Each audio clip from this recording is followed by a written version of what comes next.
बड़ी ही आसान सी बात है। छुरी गिरी खरबूजे पर तो भी खरबूजा हलाल और खरबूजा गिरा छुरी पर तो भी खरबूजा हलाल। पाक को शायद ये बात समझ में नहीं आई थी। पाकिस्तान ने लगातार चीन से करी बड़ी रिक्वेस्ट, लेकिन अब चीन ने पाकिस्तान को पूरी तरीके से लताड़ दिया है। क्या श्रीलंका की तरह अब आधिकारिक घोषणा होगी पाकिस्तान के प्रांत बनने की? और आखिर क्या यही कारण है कि अमेरिका के तरफ बढ़ रहा है पाकिस्तान मदद लेने के लिए और अमेरिका की हर शर्तों को मानने को तैयार है? तो वहीं दूसरी तरफ जिस टेक्नोलॉजी के लिए चीन तरस रहा था और वो भी वर्षों से, भारत ने अब उस टेक्नोलॉजी को हासिल कर लिया है और दुनिया को हैरान कर दिया है। अभी तो सिर्फ एक ब्रह्मोस का डर था चीन को, लेकिन अब भारत के इस टेक्नोलॉजी ने उसके लड़ाकू विमानों को चीन से कहीं ज्यादा ताकतवर बना दिया है। जानेंगे इन खबरों को विस्तार से। पाकिस्तान की नीति रही है कि आज तक उसने किसी भी देश में एक भी पैसा लगाया है तो बिना सोचे समझे नहीं लगाया है और एक जाल की तरह लगाया है। जैसे कि श्रीलंका का हम्बनटोटा पोर्ट, सपने दिखाए बड़े बड़े, इतने सपने दिखा दिए कि श्रीलंका को लगने लगा कि यहाँ से तो बस सिक्कों की बारिश होगी और लाल लाल थैले में समेटना शुरू हो जाएगा, फिर श्रीलंका एक सुपर पावर बन जाएगा। पर हुआ क्या? कोलंबो पोर्ट सिटी प्रोजेक्ट, जहाँ से शुरुआत कर दी चीन ने श्रीलंका को कब्जाने की, और वो भी आधिकारिक तौर पर। देखो, ऐसा नहीं है कि श्रीलंका की विपक्ष को ही सिर्फ दिख रहा है कि श्रीलंका में चीन कब्जा कर रहा है और श्रीलंका गुलाम बन रहा है, लेकिन पक्ष के लोग भी जो सरकार में बैठे हैं वो क्या करेंगे? उनके ऊपर बहुत सारा कर्जा है और उस कर्जे को वो चुका नहीं पा रहे हैं, और जब कर्जे को नहीं चुका पा रहे हैं तो उन्हें हर उस नियम को मानना पड़ेगा जो चीन सामने लेकर आएगा। कोई उपाय नहीं है। श्रीलंका ने भी हाथ पांव मारे कई देशों में, लेकिन कहीं से उस तरीके का कोई अनुदान नहीं मिल रहा है जो चीन के लिए हुए कर्ज को चुका दे। अब ऐसा तो नहीं है कि कर्ज लिया श्रीलंका ने, उसके बाद भारत या अमेरिका ये बोले चलो भाई मैं तुम्हारा सारा कर्जा चुका देता हूँ। ऐसा कोई भी देश नहीं करेगा, और इसी जाल में श्रीलंका फंस गया। और अब की नंबर है पाकिस्तान का।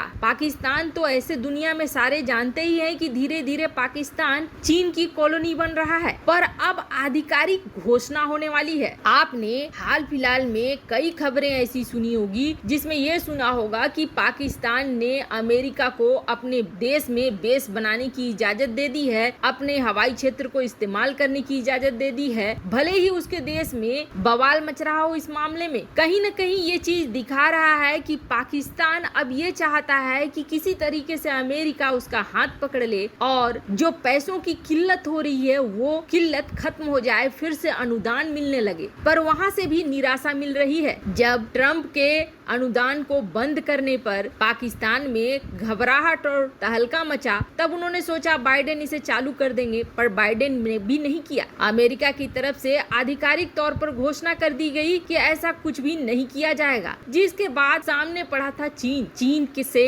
पाकिस्तान ने रिक्वेस्ट करना शुरू कर दिया बार बार कि वो 3 बिलियन जो कर्ज है उसको फिर से स्ट्रक्चर करे और इस पर जो ब्याज लग रहा है उसे माफ कर दे। पाकिस्तान बार बार चीन से गिड़गिड़ाता रहा कि सीपेक बनाने में जो उसने फंड लिया उसके मूल को न सही पर कम से कम ब्याज को माफ कर दे। अब 3 बिलियन का ब्याज भी ठीक ठाक बनता है, लेकिन चीन ने सीधे सीधे इसे खारिज कर दिया। उन्होंने ये कहा कि हमने जो नियम बनाए थे उसी नियम के आधार पर चलेगा, हम और कोई भी मॉडिफिकेशन करने नहीं जा रहे हैं। अब देखो, कर्ज के मामले में पाकिस्तान पहले से ही डेंजर जोन में घुस चुका है। उसकी जो अभी की जीडीपी है 30 दिसंबर 2020 की जीडीपी की तुलना करेंगे तो उसके ऊपर 294 बिलियन डॉलर का कर्जा है, यानी कि 109% उसकी जीडीपी का तो उसके ऊपर कर्ज हो गया है। तो अब पाकिस्तान का क्या होगा? पाकिस्तान का भी वही होगा जो श्रीलंका का हुआ। अब आधिकारिक घोषणा चीन कर देगा और उस इलाके में फिर वीजा भी चीन का लगेगा, पासपोर्ट भी चीन का लगेगा, जैसे कि श्रीलंका का लग रहा है। फिर फिर धीरे धीरे पूरा इलाका ही चीन की मर्जी का हो जाएगा। पर एक देश अभी भी ऐसा बचा हुआ है जो लगातार चीन को चुनौती भी दे रहा है और चीन के लिए सबसे बड़ी समस्या खड़ा कर रहा है, और वो देश है भारत। दिनों दिन टेक्नोलॉजी के क्षेत्र में भी और कूटनीति के क्षेत्र में भी भारत का दबदबा बढ़ता जा रहा है। माना यह जाता था कि टेक्नोलॉजी के मामले में सिर्फ और रूस और अमेरिका है और कोई देश आ ही नहीं सकता है,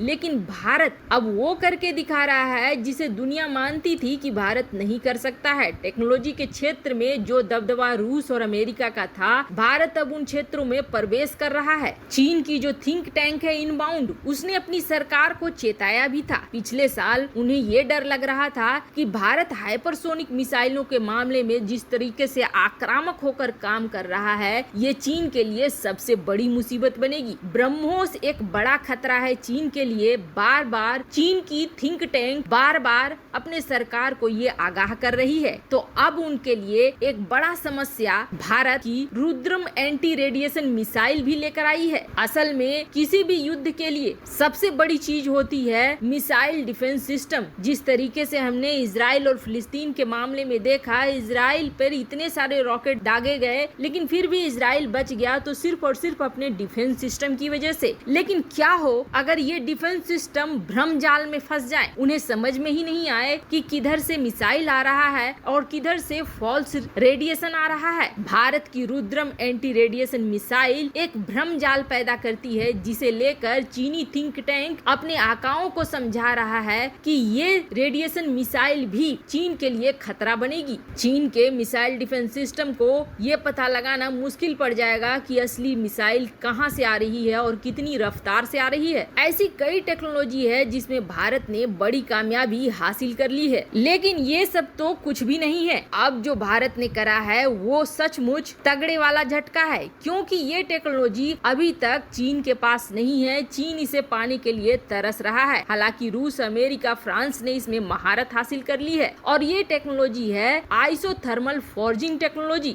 साधारण भाषा में कहें तो अब दरअसल ये एक ऐसी टेक्नोलॉजी है जिसमें ये देखते हैं कि इंजन पर कितना दबाव पड़ सकता है और इंजन कितना ज्यादा से ज्यादा दबाव झेल सकता है, जिसकी वजह से आसमान में ज्यादा ऊंचाई पर जाने के बाद भी इंजन फटे नहीं। इसके लिए 2000 किलोवाट के प्रेशर के बीच टाइटेनियम धातु के ऊपर देखा गया कि यह कितनी देर तक झेल सकता है। इसी क्रम में आइसोथर्मल फॉर्जिंग टेक्नोलॉजी को विकसित किया गया है, यानी कि अब इस टेक्नोलॉजी के जरिए भारत ने एक ऐसा धातु बना लिया है जिस धातु की मदद से बना हुआ इंजन काफी ऊंचाई में जाने के बाद भारी दबाव के बीच भी फटेगा नहीं। भारत के 5वीं पीढ़ी और 6ठी पीढ़ी के लड़ाकू विमानों के लिए ये बहुत बड़ी सफलता है, क्योंकि चीन के जो लड़ाकू विमान हैं अभी वो बहुत ज्यादा ऊंचाई पर नहीं उड़ सकते हैं, पर भारत अब ऐसा करने में सक्षम होगा। वैसे आपको क्या लगता है, क्या अब चीन पाकिस्तान पर भी आधिकारिक घोषणा करेगा? कमेंट कर अपनी राय जरूर बताएं। जल्द मिलते हैं अगली वीडियो में नई खबर के साथ।